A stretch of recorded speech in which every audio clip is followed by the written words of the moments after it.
Star హీరోలు తమ సినిమాలలో పాటలు పాడుతూ తమ అభిమానులకు డబుల్ ట్రీట్ ఇస్తుంటారు. ఇంకొందరు హీరోలు వేరే హీరోల సినిమాలకు తమ గళాన్ని అందించి ఆడియన్స్ తో మంచి అప్లాజ్ అందుకుంటారు. అయితే ఇదంతా ఒకెత్తు. ఇప్పుడు మీరు చూడబోయేది ఒకెత్తు. కరీంనగర్ పార్లమెంట్ సభ్యుడు బండి సంజయ్ ఇప్పుడు తన అభిమాన నాయకుడు ప్రధాని మోదీ కోసం తన గళం విప్పాడు. హుషారైన పాటతో మోదీపై తన అభిమానాన్ని చాటుకున్నాడు. ఈ పాట గురించి మరిన్ని వివరాలేంటో లెట్స్ హావ్ ఎ లుక్. కేంద్ర హోంశాఖ సహాయ మంత్రి బండి సంజయ్ కుమార్ సింగర్ అవతారం ఎత్తారు. రాజకీయాల్లో నిత్యం బిజీగా ఉంటూ ప్రత్యర్థులపై పదునైన విమర్శనాస్త్రాలు ఎక్కుపెట్టే సంజయ్ తనలో ఉన్న గాయకుడిని బయటకు తీసుకొచ్చారు.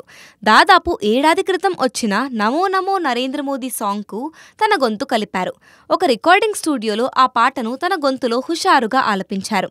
నమో నమో నరేంద్ర మోదీ పలుకుతున్నది యువత నాడి, ప్రధానిగా తమరే కావాలని అంటున్నది మన భారత జాతి, రామలక్ష్మణ జానకి జైబోలో హనుమానికి అంటూ సంజయ్ పాట పాడాడు.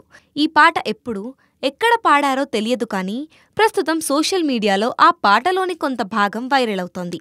ఆయన అభిమానులు, బీజేపీ కార్యకర్తలు సంజయ్ పాడిన పాటను తమ సోషల్ మీడియా హ్యాండిల్స్లో షేర్ చేస్తున్నారు. పాట అద్భుతంగా పాడారని కొనియాడుతూ కామెంట్స్ పెడుతున్నారు. కాగా గతంలోనూ బండి సంజయ్ ఓ వేదికపై పాట పాడి అలరించారు. సిద్దిపేట జిల్లా హుస్నాబాద్లోని శ్రీ సరస్వతి శిశుమందిర్ ఉన్నత పాఠశాల ప్రారంభోత్సవ కార్యక్రమంలో పాల్గొన్నారు సంజయ్. తాను శిశుమందిర్ స్కూల్లోనే చదువుకున్నానంటూ తన అనుభవాలను గుర్తు చేసుకున్నారు.